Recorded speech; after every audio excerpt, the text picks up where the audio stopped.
மக்களே welcome back. எல்லோரும் எப்படி இருக்கீங்க? நான் ரொம்ப நல்லா இருக்கேன். எல்லோரும் ரொம்ப நல்லா இருக்கணும்.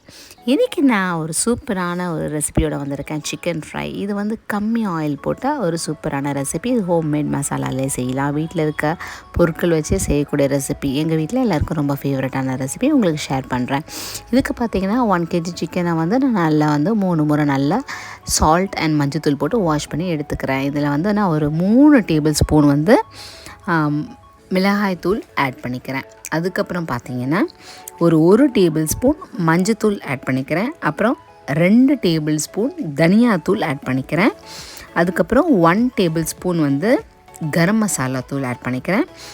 2 டேபிள் ஸ்பூன் இஞ்சி பூண்டு விழுது ஆட் பண்ணிக்கிறேன். அப்புறம் வந்து 1.5 டேபிள் ஸ்பூன் சால்ட் ஆட் பண்ணிக்கிறேன். அப்புறம் ஒரு 600 ml கிட்ட நம்ம ஒரு தயிர் ஆட் பண்ணிக்கலாம். அதுக்கப்புறம் ஒரு கொத்து கருவேப்பிலை இதில் வந்து ஆட் பண்ணிவிட்டு இதை நல்லா மிக்ஸ் பண்ணிக்கணும். தரோவாக மிக்ஸ் பண்ணிக்கணும். இது வந்து நீங்கள் கையில் மிக்ஸ் பண்ணால் ரொம்ப நல்லது. இதை நல்லா மிக்ஸ் பண்ணிவிட்டு இது வந்து நம்ம ஒரு 30 minutes போல் நல்லா வந்து மேரினேட் பண்ணதை வந்து ஊற வச்சுக்கலாம். நல்லா மேரினேட் ஆகணும். அப்போ தான் வந்து இந்த மசாலாஸ் எல்லாம் உள்ளே நல்லா அப்சர்வ் ஆகும்.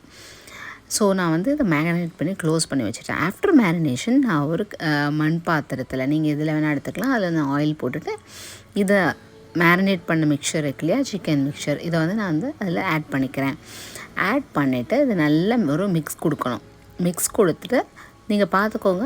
இப்போ வந்து ஃப்ளேம் வந்து நமக்கு வந்து ஒரு ஸ்லோ ஃப்ளேமில் தான் இருக்கணும். லோ ஃப்ளேமில் தான் வைக்கணும். இதை ஃபுல்லாக நம்ம ஆட் பண்ணிவிட்டு இதுக்கப்புறம் இதை நான் க்ளோஸ் பண்ணி வச்சுக்கிறேன். க்ளோஸ் பண்ணிவிட்டு ஒரு 20 minutes போல் க்ளோஸ் பண்ணிவிட்டு வச்சிடலாம். அதுக்கப்புறம் அப்போ தான் வந்து பார்த்திங்கன்னா ஸ்லோ ஃப்ளேமில் குக் பண்ணால் தான் உங்களுக்கு வந்து நல்ல ஜூஸியான ஒரு சிக்கன் கிடைக்கும். உள்ளே நல்லா வெந்திருக்கும், நல்லாயிருக்கும் அப்போ தான். ஸோ நான் அது மாதிரி பண்ணிவிட்டு க்ளோஸ் பண்ணிடுறேன்.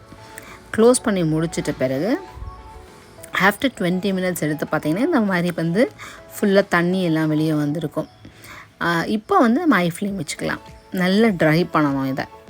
இது எப்படி ஆகணும்னா சுக்கா மாதிரி ஆகணும். நல்லா ட்ரை ஆன பிறகு ஃபுல்லாக வற்றுட்டு வெளியில் பார்த்திங்கன்னா உங்களுக்கு வந்து நல்ல கிறிஸ்பியாக இருக்கணும். உள்ளே வந்து ஜூஸியாக இருக்கும். எடுத்து பார்த்திங்கனாவே உங்களுக்கு தெரியும். அந்த ஸ்டேஜ் நீங்கள் வரும்போது நீங்கள் வந்து ஒரு கை ஃபுல்லாக கருவேப்பிலையில் ஒரு ஹேண்ட்ஃபுல் அதை ஆட் பண்ணிவிட்டு இதை நல்லா சாட்டே பண்ணிக்கலாம். இதை சாட்டே பண்ணிவிட்டு நம்ம எடுத்துட வேண்டியதான். நம்மளோட சூப்பரான யம்மியான சிக்கன் ரெடி ஆகிடுச்சு. இப்போ வந்து நம்ம டேஸ்ட் பண்ணி பார்க்கலாம். இதை வந்து ரசம் சாதம், அதுக்கப்புறம் வந்து சாம்பார், மிளகாய் கிள்ளி போட்ட சாம்பார், அப்படியே கூட சாப்பிட்லாம். நான் டேஸ்ட் பண்ணி பார்த்தேன். சூப்பராக வந்து நீங்களும் ட்ரை பண்ணுங்கள். இந்த ரெசிபி உங்களுக்கு பிடிச்சிருந்தா லைக் பண்ணுங்கள், ஷேர் பண்ணுங்கள், கமெண்ட் பண்ணுங்கள். தேங்க்ஸ் ஃபார் வாட்சிங். பாய்.